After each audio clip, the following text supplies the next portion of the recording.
premier defensive player, the Bengals' Trey Hendrickson, still does not have a new deal. He's accounted for 39% of the Bengals sacks over the last 3 seasons. That's the most in the NFL. The next 2 players on that list, Myles Garrett and Max Crosby, and as you know, both those guys have signed extensions. Their average salaries $40 million and $35.5 million, respectively. Bengals star quarterback Joe Burrow has found himself now advocating for yet another teammate to get paid. I think he's doing what he thinks is best for his career, and I support him in that. You know, Trey's a smart guy, just like anybody. You know, I'm sure there's things that he'd like to have back, but he's very well thought out in his process, and he's a guy that deserves to get paid and get paid what he wants and what the market is. So, you know, like I said, we'll see what happens with that. But, you know, I love Trey and hope he's with us. I mean, Kevin, what do you make of Burrow having to publicly ask for a teammate to get paid, just like he did for Higgins and Chase? Yeah, I'm going to talk to Joe Burrow directly here. Kids at home, earmuffs, don't listen to this. Bullying works, okay? Bullying is an effective tactic in this situation. The Bengals have been bullied into operating with some players like they haven't before. I think in a different era, they would not have signed T. Higgins to the deal that they did. Heck, they may not even sign Joe Burrow if he wasn't as special as he was. And so for me, I look at this team right now and I see Trey Hendrickson, top 5 since he got there in sacks, pressure rate, pressures. And I'm seeing a guy that any other team that's competing in the AFC would have locked up a couple of years ago. I look at the AFC and the contenders with those quarterbacks, Josh Allen, Lamar Jackson, Patrick Mahomes. Every other front office and ownership is more committed to winning. So Joe Burrow is using press conferences and publicity as a means to get what he wants. I love it. It's the only way they're going to change. Bullying works here. Joe Burrow gets Trey Hendrickson paid. He may have to start taking a cut from all these contracts he's getting done with that bullying. I do think that Hendrickson has to be signed if they want to compete for a Super Bowl. But as they sort of explore what this defense looks like potentially without him early in the season, the secondary is the thing I keep coming back to because that's been the most disappointing part of this defense since the Super Bowl run. That team with Jesse Bates, even someone like Eli Apple who came in, off the street and played corner for them in the Super Bowl, they were so good at matching routes, so good at avoiding the mental mistakes. Bates kind of cleaned up everything in the back. They have not had that with the young players they've had in the lineup. Dax Hill, their former first-rounder, moved from safety to corner. They liked him, but he tore an ACL after 5 games, never really replaced him. Cam Taylor-Britt, who they expected to be a really talented cornerback, has had good games, had some big plays, also been benched for stretches. Even last season was still being benched. They really need to get those young corners, those young safeties playing well because there's not really an alternative here. They kind of have to price in those guys because of how much they're paying Jamar Chase, how much they're paying T. Higgins, how much they're paying Joe Burrow, and hopefully for Bengals fans, how much they're paying Trey Hendrickson.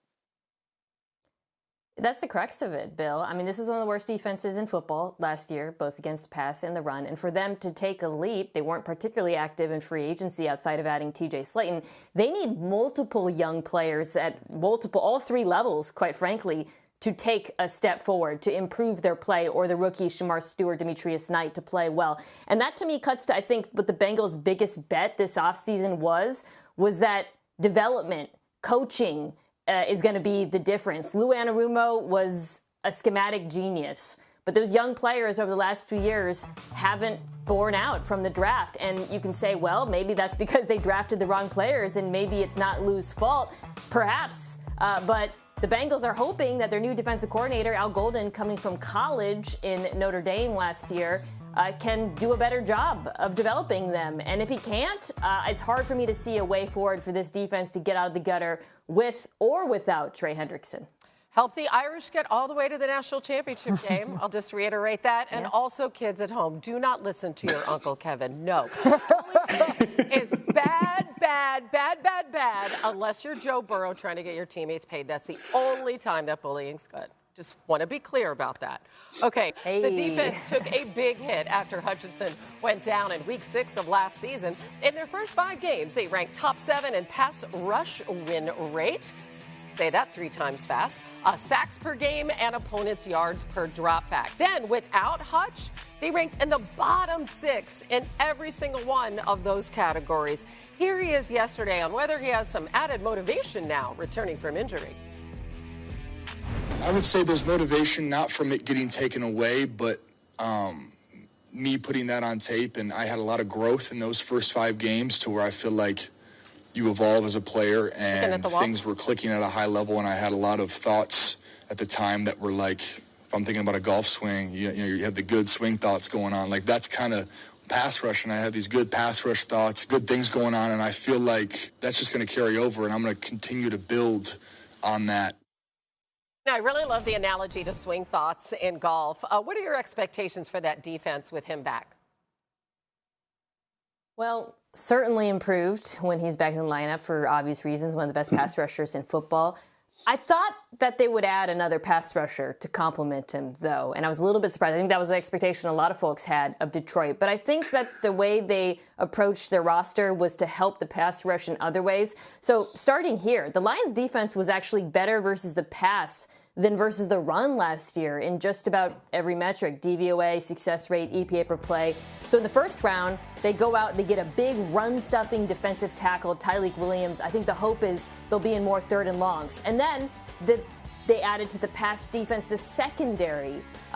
You add DJ Reed in free agency, Avonte Maddox, Terrion Arnold is a rookie last year. Hopefully he takes another step, and as Registraw gets healthy. So I think their thinking is, if our secondary plays better and our run defense is better, we can help the pass rush and Aiden Hutchinson without adding another pass rusher.